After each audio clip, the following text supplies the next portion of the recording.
Good morning, boys and girls. Welcome to my virtual classroom, literally in the corner of a bedroom. Today, we're going to talk a little bit about our tricky words, a little bit about Reader's Workshop and Writer's Workshop. So I have a schedule up for us today. So the first thing we're going to do is we're going to take a little virtual classroom introduction. This is it. We have some books on top of the shelf. We have our mini easel that we use for guided reading. I brought some books from school. I have some chart paper where we're gonna do some of our work. And then I have a whiteboard back here where we're gonna put some of our work. We have the date up. I'll change the date every day. Today is Tuesday, April 14th, 2020, or like some of you like to say 2020. And over here, we're going to be doing some tricky words of the week. So we're gonna start there today because next on our schedule is the tricky words. Now, every week we're going to introduce 3 new tricky words.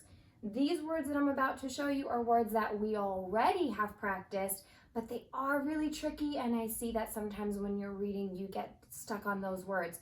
So I'm going to reintroduce them. Now, inside of our tricky words today, we're going to see one of the digraphs that we already know. We're going to see WH. We know that the WH together can sometimes make W. And we're going to see that in some of our tricky words today.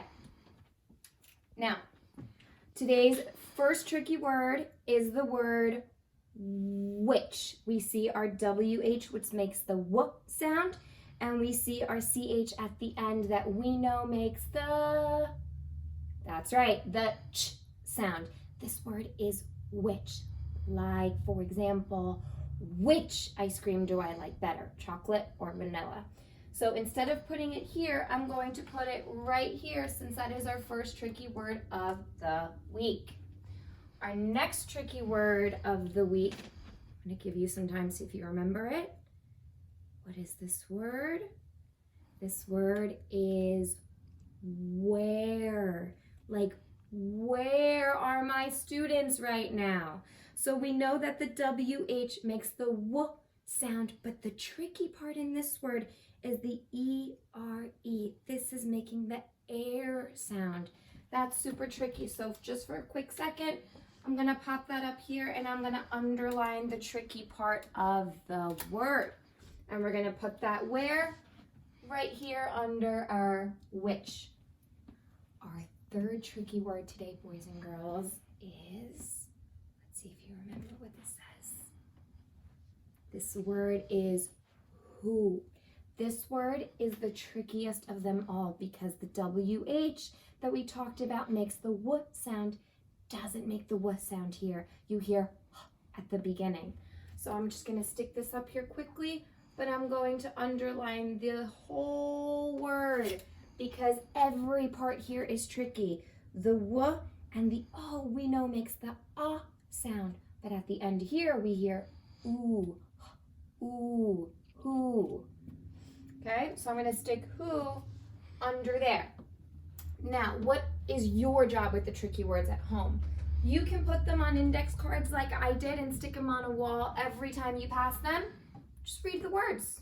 If you don't have index cards, you can stick them on Post-its and stick them on a wall.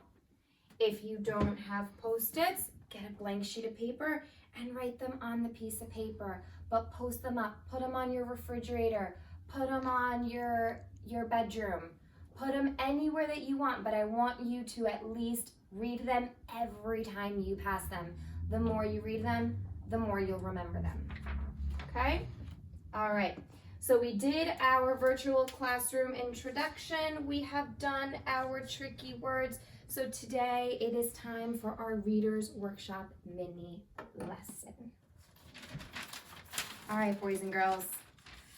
In the beginning of the school year, we spoke a lot about finding the perfect reading spot for you in the classroom, which is really difficult to do because the classroom, I mean, it's a big classroom, but there's a lot of kids in there, right? So you had to find a spot that was away from all the distractions. But we're not in school right now, and we're not in class with all of our friends, unfortunately. So I want to talk about a perfect reading spot, but you have to find one at home, okay? So down here, it gives us a little bit more information. Here's what I want you to do today. I want you to think about what you need to focus and do your best work. So the other day I was trying to read my book and I thought, you know what? Let me go read outside. It was a sunny day, it was a beautiful day, and I go to sit outside, but then my dog came outside and he starts running circles around me. And that kind of distracted me. So I said, okay, let me move to a different spot. I moved to a different spot outside, but you know what? There must have been flowers there because there was a bee buzzing around me, and that really scared me. So that was distracting. So I had to move my spot. So I said, you know what? The dog is distracting me. The bees are distracting me. Let me go inside. And I found a perfect spot. So here are some words that we have that is going to give you an idea of maybe what you need to focus. So let's see. Is your perfect spot bright, where there's a lot of light? Why would a bright room be important? Is your perfect spot a noisy room with really loud people and a really loud TV? Does that allow you to focus? Is it quiet? Are you laying down? Is it dim? Dim means that the light is very low. So do you like soft light when you read? Do you like a soft chair or a couch? Or do you like a hard seat? A perfect spot can look different from my perfect spot to Liana's perfect spot to Xavier's perfect spot to Jose's perfect spot. You need to find one for yourself in your house. So today, that is your job. Your job is to find the perfect spot for you where you can focus and away from distractions. Then I want you to get comfortable in your perfect spot, and you can use your books from home to do your independent reading. You can use Raz Kids to do your independent reading. It's up to you. It doesn't matter to me as long as you sit in your perfect reading spot and do your independent reading for 15 minutes. When you finish with that, there's a Google Doc that looks like this, okay? And it says at the top, my perfect reading spot at home. Here are some pictures of what your perfect spot might include. So it says here, please answer the questions below after you find your perfect reading spot at home. Be sure to answer in complete sentences. I don't know why the word didn't work there. Okay, so number 1 says, where is your perfect reading spot?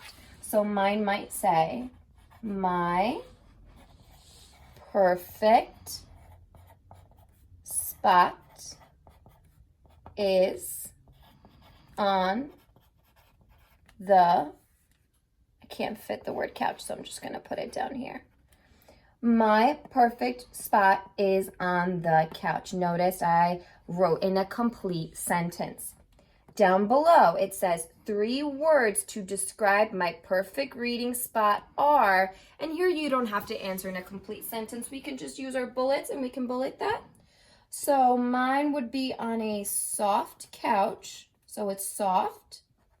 I like bright light, so it helps me see the words. So mine might be bright. So soft, bright, and you know what I need to focus? I need quiet. So I'm gonna write quiet on the line. Okay? Boys and girls, I want you to complete this Google Doc on Google Classroom and turn it into Mrs. Davis so that I know what your perfect reading spot looks like. So that is the end of our Reader's Workshop today. I decided that I'm going to take my paper, and I found this super fun folder. So I'm going to turn this into my reading folder, and I'm going to put my work all in one place. I'm going to put in my reading folder right here, and I'm going to put it back into my working space. Happy independent reading, and I'll see you in a minute for Writer's Workshop.